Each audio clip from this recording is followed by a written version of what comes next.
What's up, y'all? PsychoShark097 here. Today I'm going to tell you my top 10 favorite Survivor winners. Based on the winners, I just felt that some of them deserved to win, some of them played the game well. Anyway, number 10 is Yoel. Yoel won Survivor Cook Islands. That's the only time he's played Survivor. He was known for being really smart and coming up with plans. During a tribe mix-up, it was only him, Ozzy, Sandra, and Becky versus 8 other members, and they still managed to defeat him, which to me was very impressive. Yoel was known as the smart one, Ozzy was the athletic one, Becky and Sandra were just, chilling. Number 9 is Danny. Danny won Survivor Guatemala. She actually discovered one of the players from her season was an NFL player. And it was because she was a sports radio host, I believe. And that gave it away. He tried to hide it, but just didn't work. And Danny said that she would choose to win against the best, which was Stephanie. And she did. Alright, number 8 is Kim. Kim won Survivor One World. And the reason I picked Kim for number 8 is because she led an all-girl alliance. Like, someone who's going to be number 1 on this list. Not going to say the name until we get there, but she was a real good player and super strong.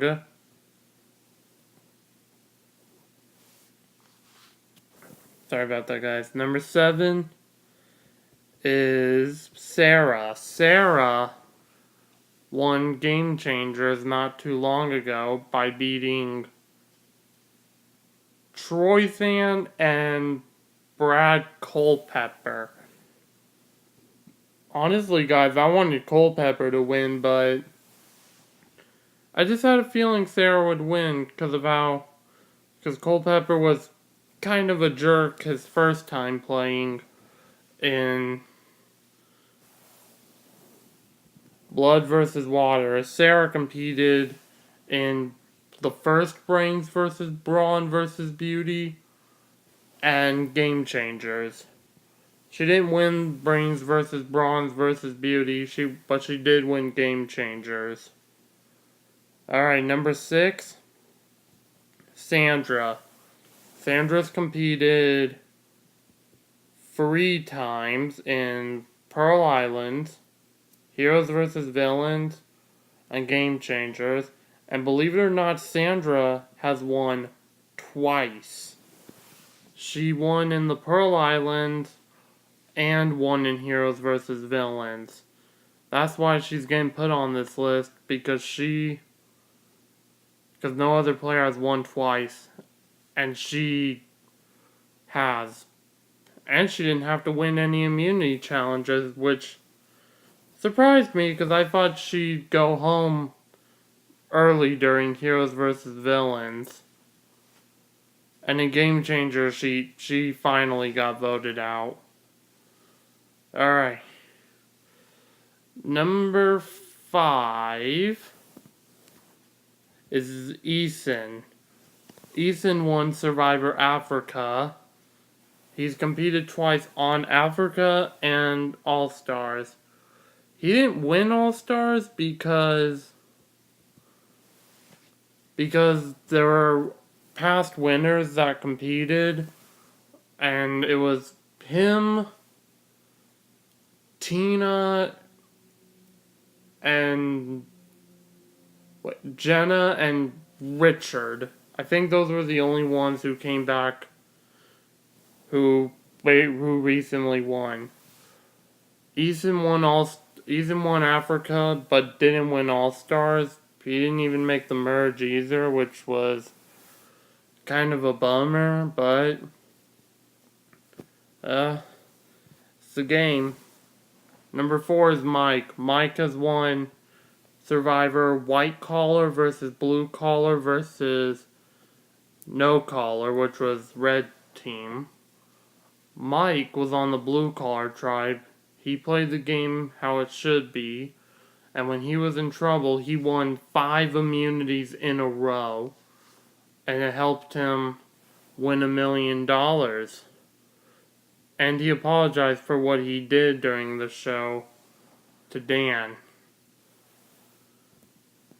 which made Dan change his vote to Mike and helped him win.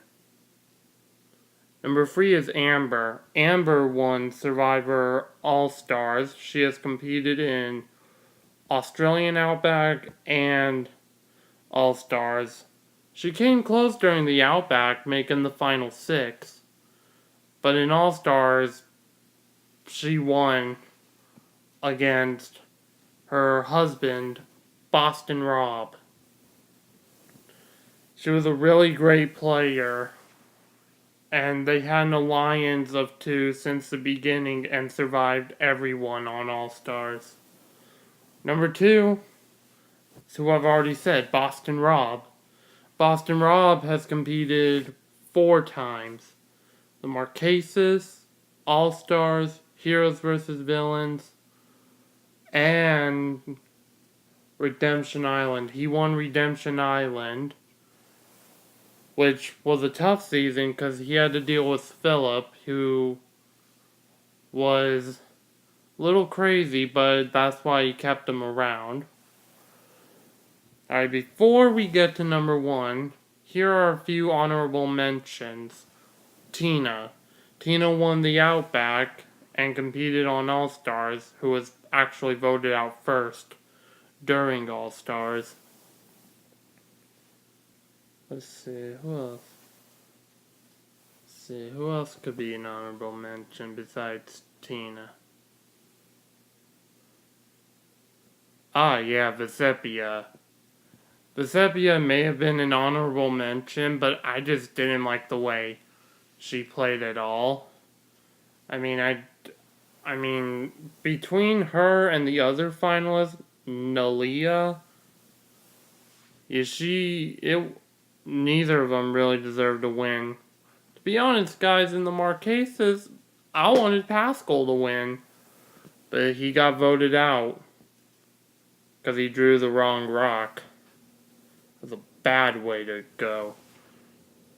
Adam, he won the Millennials versus Gen X, and the reason I think he won is because of the story about his mom. When you hear stories like that, it just feels like they get the win easily. Sophie. Sophie won South Pacific, and we haven't seen her since. JT. Now, JT's won Token Teens and also competed on Heroes vs. Villains and Game Changers. He gave an idol to Russell, which could have given him power in the game. And for Game Changers, he had an idol but didn't bring it. He didn't deserve to be on the list. Alright, guys. Number 1. Parvati. Parvati played this game like it should be. She flirted with the guys in the Cook Islands and Micronesia. She got close during Cook Islands but didn't win. But Micronesia, when she led an all-girl alliance, she won the whole thing. And I was so glad. She beat Amanda by 1 vote, so it was super close. And then Heroes vs. Villains, she almost won. She got 2nd place, but Sandra beat her. But when I saw the way Parvati played by flirting with everyone and then blindsiding, making big moves, that's how the game should be played. Comment who your favorite Survivor winner is. Also, don't forget to like, subscribe, and comment down below. This is PsychoShark097 saying see ya.